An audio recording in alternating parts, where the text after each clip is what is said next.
ভারতের আমাদের ব্যাপারে ভারতের যে ভূমিকা, সে ভূমিকা হচ্ছে ওরা আমাদেরকে মেরে ফেলতে চায়, ওরা আমাদেরকে পানিতে মারবে, ওরা আমাদেরকে ভাতে মারবে, ওরা আমাদেরকে শেষ করে দেবে, স্বাধীনতাকে বিপন্ন করে দেবে।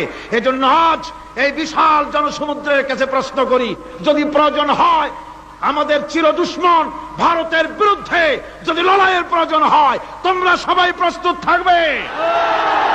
আপনারা মনে রাখবেন, ভারত তার অপসংস্কৃতি আমাদের মধ্যে ঢুকাচ্ছে।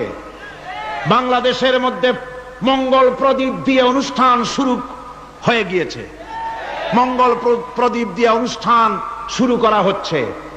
তারপরে নববর্ষ উদযাপনের জন্য হিন্দুয়ানি কায়দায় উদযাপন করা হচ্ছে। সাব গেমস শুরু করা হলো, কোরআনে কারীম তেলাওয়াত করা হলো না। সেখানে বর এবং বধূ বানানো হয়েছে, তাতে টোপর পরায়া হিন্দুয়ানি কায়দায় করানো হয়েছে। বাংলাদেশের কলেজ ইউনিভার্সিটির সামনে মূর্তি বসানো হতেছে। সুতরাং অপসংস্কৃতি দিয়ে ভারত বাংলাদেশের উপর তার আধিপত্য বিস্তার করতেছে। এ ব্যাপারে মুসলমানদের ঐক্য চাই। ভারতের আমাদের ব্যাপারে ভারতের যে ভূমিকা, সে ভূমিকা হচ্ছে ওরা আমাদেরকে মেরে ফেলতে চায়, ওরা আমাদেরকে পানিতে মারবে, ওরা আমাদেরকে ভাতে মারবে, ওরা আমাদেরকে শেষ করে দেবে, স্বাধীনতাকে বিপন্ন করে দেবে।